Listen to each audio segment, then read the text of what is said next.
선한 일을 하고도 비난받을 때, 선한 일을 하고도 비난받을 때, 오늘날 우리 사회의 큰 문제 중에 하나가 상대를 향한 악성 댓글, 악플입니다. 여러분, 악플이 뭔가요? 온라인상에서 악의적인 의도로 상대를 공격하거나 비난을 하는 댓글을 말하죠. 악플을 게시하는 자를 소위 악플러라고 하는데요, 자신의 나이와 신분을 철저히 감춘 채 상대를 무차별적으로 공격하는 아주 질 나쁜 범죄자입니다. 종종 유명 연예인들이 이런 악플러들의 글에 시달리다가 결국 스스로 목숨을 끊는 사례들이 있습니다. 과거 최진실 씨도 그렇고요, 가수 구하라 씨도 그렇고요, 얼마 전 사망한 배구 선수 김인혁 선수도 악플에 시달리다가 극단적인 선택을 했습니다. 이렇게 악플로 인한 피해 사례가 많다 보니 유명인들 사이에서는 이 악플에 대처하는 다양한 방법들을 서로 공유한다고 합니다. 그 중에 하나가 아주 강경한 대처입니다. 변호사를 선임해 이 법적으로 강력하게 대응하는 경우죠. 최근에는 악플 삭제를 담당하는 디지털 장의사라는 직업도 생겼는데요, 그들에게 의뢰해 악플 문제를 해결받기도 합니다. 어떤 경우는 아예 댓글을 보지 않고 무반응으로 대처를 하는 이들도 있고요, 어떤 경우에는 유쾌하게 받아치며 대처하는 이들도 있습니다. 이처럼 우리 사회에 가면을 쓴 채 상대를 비난하며 분노를 표출하는 이들이 많아지고 있습니다. 성도 여러분, 우리들도 살다 보면 원치 않게 누군가에게 비난을 받을 때가 있습니다.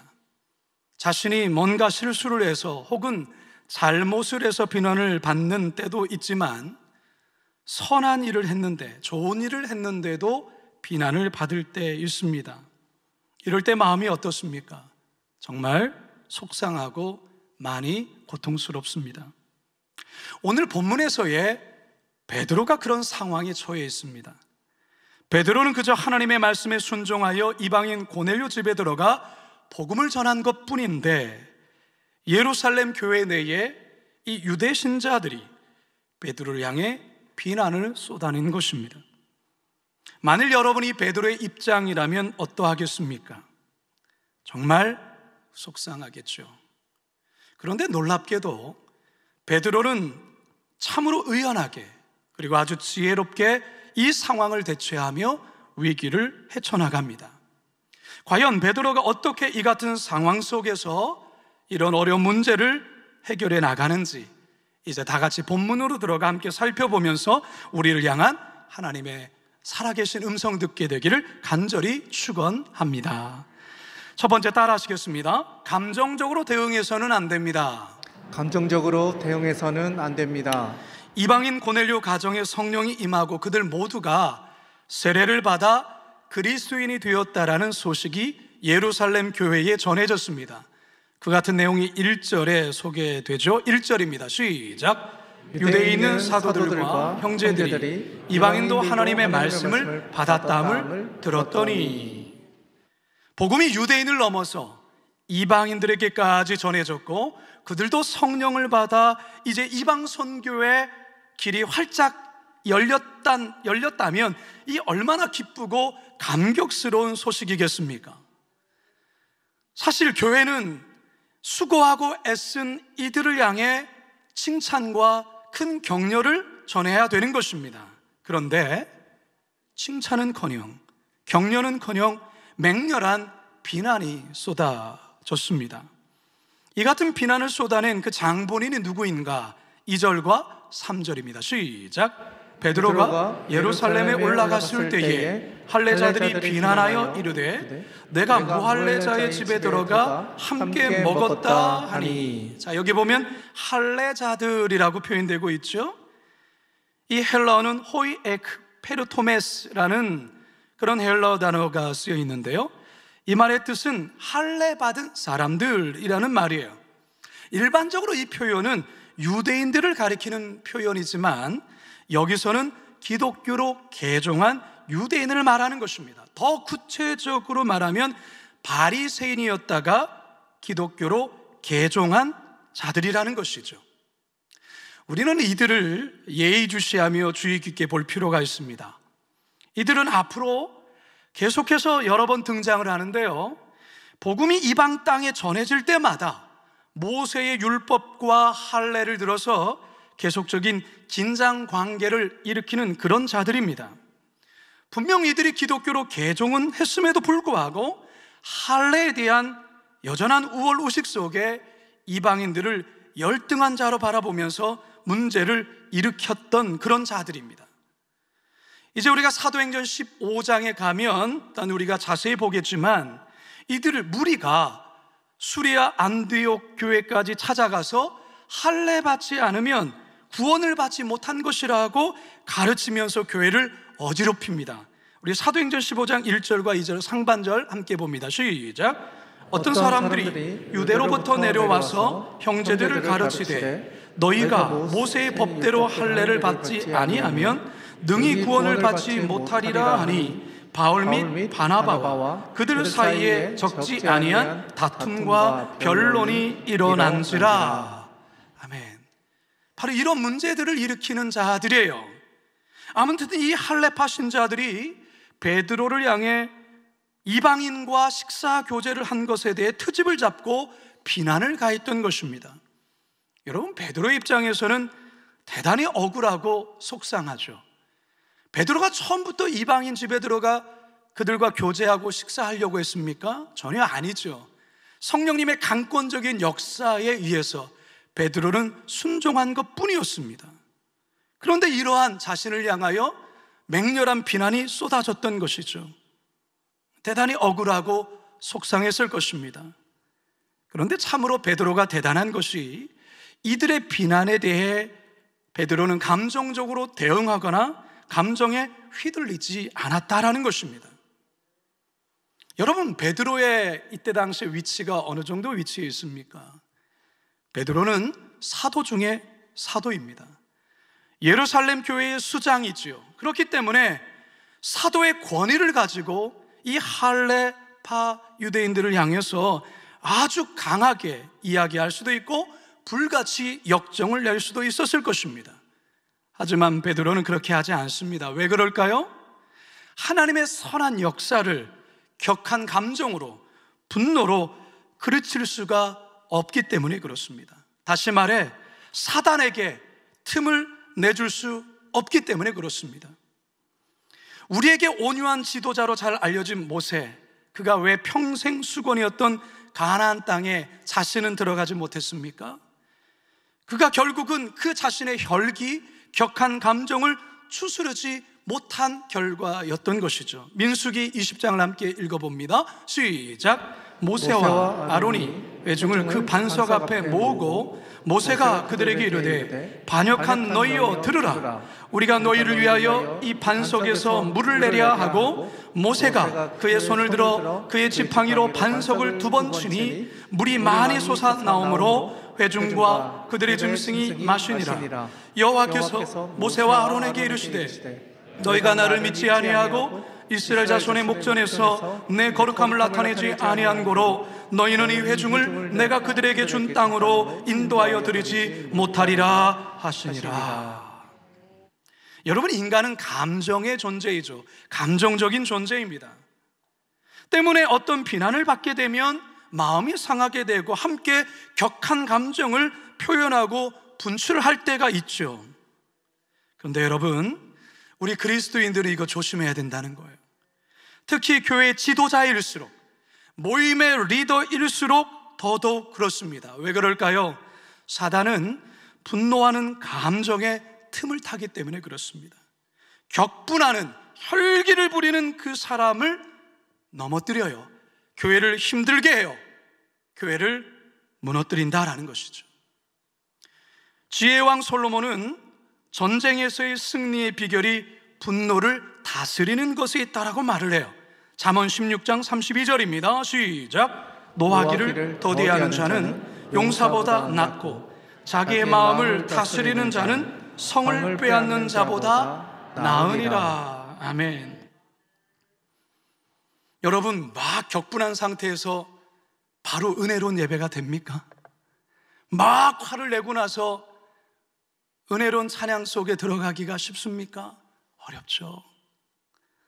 사랑하는 성도 여러분, 어떤 일 앞에서도 분노에 휘둘리지 마시고 마음을 잘 다스리심으로 용사보다 낫고 성을 빼앗는 자보다 나은 하나님의 사람 되시길 주님의 이름으로 축원합니다. 두 번째, 따라 하시겠습니다. 차분하게 대화로 풀어가야 합니다. 차분하게 대화로 풀어가야 합니다. 일방적인 공격과 비난 앞에서 의연한 베드로는 지금까지 있었던 일들을 차분하게 그리고 아주 상세하게 진술하기 시작합니다. 4절과 5절입니다. 시작. 베드로가 그들에게 이 일을 차례로 설명하여 이르되 내가 욥바시에서 기도할 때에 황홀한 중에 환상을 보니 큰 보자기 같은 그릇이 내 귀에 매어 하늘로부터 내려 내 앞에까지 드리워지거늘. 베드로는 욥바 무드장의 시몬의 집에서 기도할 때 보았던 그 보자기 환상에 대한 이야기부터 꺼냅니다. 그리고 성령께서 백부장 고넬료가 보낸 사람들을 의심하지 말고 따라갈 것을 명령했다고 이야기하죠. 12절입니다. 시작. 성령이 내게 명하사 아무 의심 말고 함께 가라 하시매 이 여섯 형제도 나와 함께 가서 그 사람의 집에 들어가니. 베드로는 이 모든 과정 하나하나를 상세하게 설명하면서 이 모든 것이 하나님의 주도적인 역사 속에 일어난 것임을 강조합니다. 그리고 끝으로 이 말로 끝을 맺죠. 17절입니다. 시작. 그런즉 하나님이 우리가 주 예수 그리스도를 믿을 때에 주신 것과 같은 선물을 그들에게도 주셨으니 내가 누구이기에 하나님을 능히 막겠느냐 하더라. 아멘. 무슨 말입니까? 하나님께서 우리 유대인 우리들과 똑같이 이방인들에게도 성령을 주시고 구원을 베푸시는데 내가 뭐라고 하나님의 뜻을 거스를 수가 있겠는가? 라는 말이에요. 성도 여러분, 우리는 이 베드로의 모습 속에서 아주 중요한 한 가지 사실을 깨닫게 됩니다. 상대가 잘못 이해하여 비난할 때 때론 차분하게 그리고 상세하게 설명하며 오해를 풀어갈 수 있어야 된다라는 거예요. 예수님께서 배단위 나병 환자 시몬의 집에 들어가 함께 식사를 하고 있을 때 한 여자가 아주 값비싼 향유 옥합을 가지고 와서 식사하고 있는 예수님의 머리에 향유 옥합을 붓게 됩니다. 그러자 이 여인의 행동에 몇몇 사람들이 크게 화를 내며 여인을 비난을 해요. 마가복음 14장에 그 내용이 나오는데 함께 읽습니다. 시작. 어떤 사람들이 화를 내어 서로 말하되 어찌하여 이 향유를 허비하는가? 이 향유를 300데나리온 이상에 팔아 가난한 자들에게 줄 수 있었겠도다 하며 그 여자를 책망하는지라. 여러분이 여성의 입장에서 얼마나 당황했겠어요? 얼마나 얼굴이 붉어지고 그렇겠어요? 예수님께서 이들의 비난에 대해서 오히려 그들을 크게 책망하십니다. 그리고 그들의 잘못된 이 말에 대하여 하나하나를 지적하며 바르게 알려주시죠. 첫 번째로, 그들은 이 여인이 비싼 것을 낭비했다라고 비난을 가했습니다. 그러자 예수님은 이렇게 이것을 해석하고 설명해 주세요. 마가복음 14장 6절입니다. 시작. 예수께서 이르시되 가만두라. 너희가 어찌하여 그를 괴롭게 하느냐? 그가 내게 좋은 일을 하였느니라. 아멘. 이들은 비싼 것을 낭비한다라고 말했어요. 그러나 예수님 뭐라고 말해요? 그가 내게 좋은 일을 했다라고 말해요. 좋은 일을 했다. 그리고 예수님은 이 여인의 행동이 곧 자신에게 닥칠 십자가의 죽음에 대하여 미리 준비한 것이라 또한 말씀하시지요. 8절을 읽습니다. 시작. 그는 힘을 다하여 내 몸에 향유를 부어 내 장례를 미리 준비하였느니라.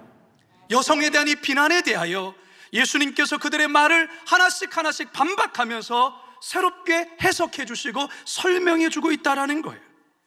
그는 힘을 다하여 내 몸에 향유를 부어 내 장례를 미리 준비하고 있는 것이다. 결국 예수님의 이 말씀에 여인을 비난했던 자들이 고개를 떨구며 아무런 말도 하지를 못합니다. 사랑하는 성도 여러분, 선한 일을 하고도 비난을 받을 때 격앙된 감정에 휘둘려서는 안 되죠. 안 됩니다. 안 되겠지만 또한 상대가 잘못된 이해와 정보로 일방적인 비난을 가한다면 냉철한 이성과 논리를 가지고 차분히 잘 설명해 줄 필요가 있습니다. 왜냐하면 악의적인 의도로 공경에 빠뜨리는 경우들이 있거든요. 지금 우리가 살아가는 이 세상을 보면 가짜 뉴스가 판을 치고 가짜 뉴스를 만들어서 마치 진짜인 것처럼 해서 아무런 죄가 없는 자들을 그야말로 큰 어려움에 빠뜨리는 그런 악한 일들이 많이 벌어져요. 온갖 거짓과 권모술수로 때로는 우리의 영혼을 무너뜨리려는 악한 사단의 세력들이 있다, 그 말이죠. 따라서 냉철한 이성과 뱀 같은 지혜로움이 필요한 것입니다. 그와 같은 바탕 위에 진심 어린 마음으로 대화를 풀어가는 노력이 있어야 된다라는 거예요. 베드로가 그랬습니다. 바라기는 우리 모두가 이 베드로와 같은 능력으로 그야말로 거짓이 난무하고 권모술수와 말로 닿을 수 없는 거짓이 판을 치는 이 세상 속에서 분별력을 갖고 예리한 이성을 갖고 믿음으로 승리하실 수 있는 우리 모든 성도들 되시길 주님의 이름으로 축원합니다. 아멘. 마지막 세 번째 따라합니다. 하나님을 믿고 기다려야 합니다. 하나님을 믿고 기다려야 합니다. 어린아이가 4살에서 5살 정도 되면 이 호기심이 많아져요. 궁금한 게 많아서 말을 많이 해요. 왜? 라는 말을 많이 합니다. 왜? 이때 부모는 자녀의 말을 잘 받아주고 잘 설명해 주어야 합니다. 그런데 간혹 이 짜증부터 내는 부모들이 있어요. 아이가 아빠에게 아빠 왜 하늘이 파래? 질문하면 원래 파래 이렇게 말하면 안 됩니다. 왜 밤은 까만 거야? 밤은 원래 까만 거야. 아빠는 왜 수염이 나? 너도 크면 다 나. 이렇게 말하면 안 됩니다. 이렇게 설명하면 안 돼요. 아이가 이해할 수 있는 언어로, 아이가 이해할 수 있는 방법으로 최선을 다해서 공감해주고 답변을 해줘야 합니다. 물론 그렇게 얘기했다고 이 아이가 다 이해하는 건 아니죠. 이해하는 건 아니지만 이 아이 시간이 좀 필요하죠. 하지만 때론 답답해도 그래도 그렇게 잘 설명해주고 공감해주고 그래야 됩니다. 그리고 이 아이가 아이를 믿고 잘 기다려줘야 됩니다. 시간이 좀 지나서 이 아이가 성장하면 스스로 잘 깨닫게 되기 때문에 그렇습니다. 사실 베드로의 입장에서는 굉장히 속상했어요. 단지 이방인과 식사를 했다라는 요것만 갖고서 자신을 향해 비난해오는 이 할레파 유대 신자들, 솔직히 야속했고 섭섭했죠. 하지만 베드로가 감정적으로 대응하지 않았습니다. 그리고 냉철한 이성을 가지고 이 모든 상황을 처음부터 끝까지 하나하나 잘 설명했습니다. 정말 최선을 다해 성실껏 설명하죠. 하나님이 행하신 걸 내가 어찌 막을 수 있겠느냐라고 나름 변호도 합니다. 여러분, 그런데 여러분, 사람이 아무리 말을 논리적으로 해도 여전히 꼬여있는 마음, 때로는 그 참 어렵습니다. 여기에 인간적인 힘으로만 되는 아닌 영역들이 있더라는 것이죠. 거기에 하나님의 은혜가 필요합니다. 다시 말해서 성령의 도우심이 필요하다, 그 말이에요. 베드로는 이걸 알고 있었어요. 아무리 자신이 잘 설명을 하더라도 저들이 마음을 열지 않는다면 이해하지 않을 것이라고. 그래서 베드로는 하나님의 은혜의 역사가 있기를 마음속으로 기도하며 기다렸던 것이죠. 그런데 놀랍게 하나님의 은혜의 역사가 나타나게 됩니다. 그게 바로 18절입니다. 함께 읽죠. 시작. 그들이 이 말을 듣고 잠잠하여 하나님께 영광을 돌려 이르되 그러면 하나님께서 이방인에게도 생명 얻는 회개를 주셨도다 하니라. 베드로를 향해서 나를 세우며 비난을 퍼붓던 이들이 베드로의 모든 이야기를 다 듣더니 갑자기 잠잠해졌어요. 그러면서 뭐라고 말합니까? 그러면 하나님께서 이방인에게도 생명 얻는 회개를 주셨네? 라고 스스로 이야기를 하고 있는 것이죠. 완고했던 이 할레파 신자들의 마음이 풀어진 거예요. 녹아진 것이죠. 더욱이 베드로에 대한 오해도 풀렸습니다. 여러분, 누가 이들의 마음을 풀어준 겁니까?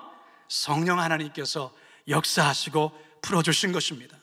물론 베드로의 노력도 무시할 수가 없습니다. 그는 인내했어요. 자신의 권위로 누를 수 있었지만 그렇게 하지 않았어요. 겸손하게 참고 기다렸습니다. 그런 가운데 성령께서 그들의 완고한 마음을 서서히 녹여주신 것이죠. 여러분, 꼬인 실타래를 풀어보신 적 있습니까? 그거 참 풀기 어렵습니다. 그런데요, 꼬인 실타래보다 풀기 더 어려운 것이 있는데 그게 뭐냐? 꼬인 마음입니다. 꼬인 마음. 꼬인 마음 풀기 참 어려워요. 부부 간에 꼬인 마음 풀기가 참 어렵고요, 부모와 자녀 간에 마음이 꼬이게 되어지면 그 풀기가 쉽지 않더라고요. 교인과 교인들 간에도 마찬가지예요. 마음이 꼬이게 되면 그게 풀기가 쉽지 않더라고요. 자, 그런데 여러분, 풀기 어렵다고 가만히만 있으면 더 풀기가 어려워져요. 어렵지만 풀려고 노력하면, 기도하고 기다리다 보면 어느 순간에 풀리게 되는 역사가 있다라는 거예요. 인내를 가지고 믿음을 가지고 기도하며 기다릴 때 어느 순간 어느 지점에 성령께서 역사하심으로 그 마음의 오해를, 그의 마음에 묶여있는 것을 풀게 된다, 그 말이죠. 성도 여러분, 어떤 일을 하다가 오해를 받고 마음이 상할 때, 더욱이 선한 일을 하다가 오히려 비난을 들을 때 여러분 낙심하지 마시기 바랍니다. 상한 마음으로 좌절해서는 안 됩니다. 우리가 할 수 있는 최선을 다한 후에 하나님을 믿고 기다려야 합니다. 왜요? 하나님이 하시기 때문에 그렇습니다. 그리고 성경에서는 여호와를 기다리는 자에게 하나님은 복을 주신다 약속하기 때문에 그래요. 이사야서 30장 18절입니다. 시작. 되죠. 여호와는 정의의 하나님이심이라 그를 기다리는 자마다 복이 있도다. 아멘. 성도 여러분, 기다리는 자에게 하나님은 복을 주십니다. 어떠한 복을 주실까요? 얼었던 마음을 풀어주시고요, 닫혔던 마음을 열어주십니다. 그래야기에 하나님을 믿고 끝까지 기다리시기 바랍니다. 이제 저는 말씀을 마치려 합니다. 여러분, 살다 보면요, 황당한 일을 겪을 때 많아요. 좋은 일 했는데, 선한 일 했는데, 오히려 도와줬는데 도리어 비난받을 때 있어요. 여러분, 그럴 때 오늘의 이 말씀 기억하시기 바랍니다. 어쩌면 베드로는요, 예수님의 십자가를 생각하며 이 문제를 풀어갔는지 모르겠어요.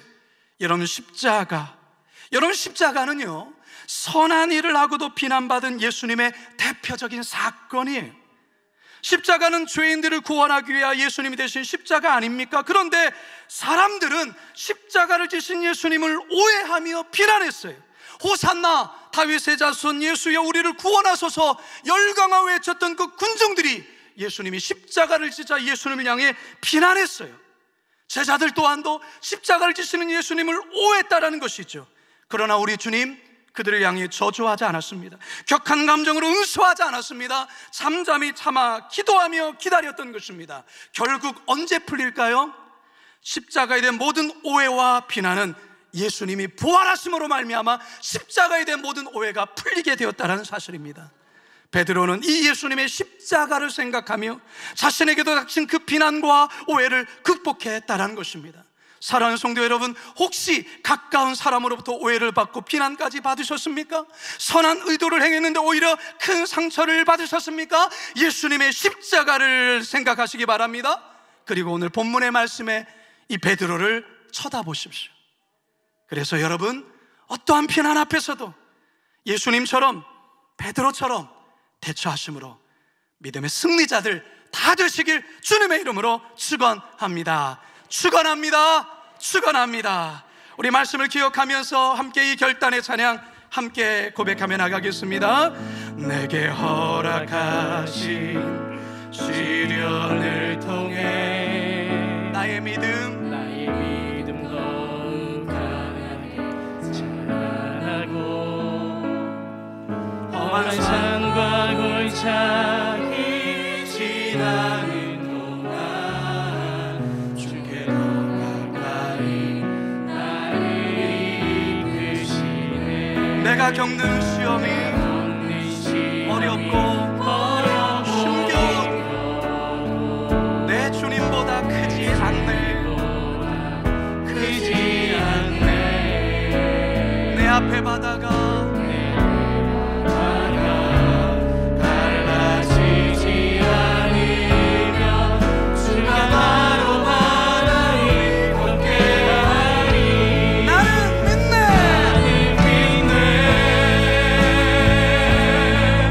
주의 능력으로 내 삶 새롭게 하리. 나는 믿네. 주의 능력으로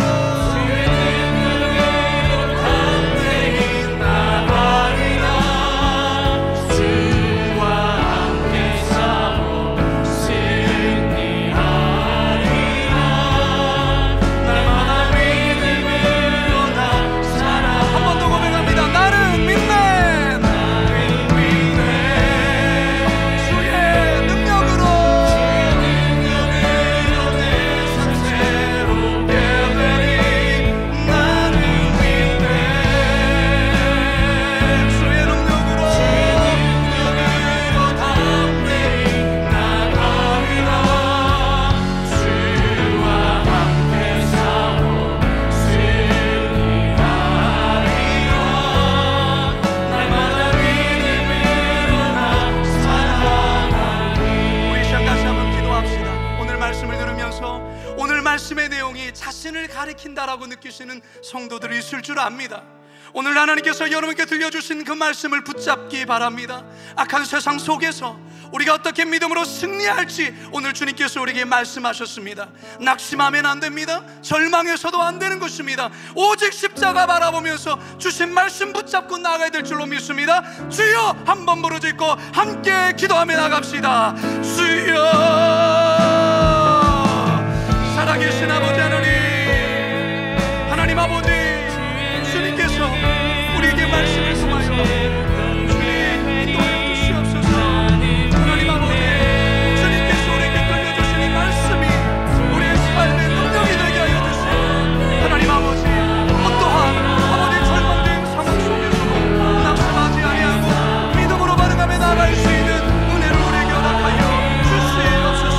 그리하여서 하나님의 선한 뜻을 이루며 하나님의 놀라운 역사를 살아계신 아버지 하나님, 우리는 오늘 말씀을 통하여 우리는 다시금 십자가를 바라봅니다. 온 인류를 구원하기 위하여 대신 지신 십자가. 그러나 많은 이들은 예수님을 오해하며 비난했습니다. 그런 자들을 향하여 오히려 용서를 선포하시고 기도하신 예수님, 이방인 고넬료의 집에 들어가 마음과 뜻을 다하여 복음을 전하고 성령의 역사를 물꼬를 뜨니 베드로를 향하여 말할 수 없는 비난이 가해졌던 때에 베드로 역시 잠잠하며 하나님의 일하심을 기다리며 하나님의 선한 역사를 본 것처럼 우리 성도님들 선한 일을 했는데 혹여나 말할 수 없는 어려움을 겪고 있다면 오늘 이 말씀이 이들에게 힘이 되게 하여 주시옵시고 이 죄악된 세상에서 주신 말씀으로 승리하며 나가는 성도들 되게 하여 주시옵소서. 감사드리오며 예수님의 이름으로 기도드리옵나이다.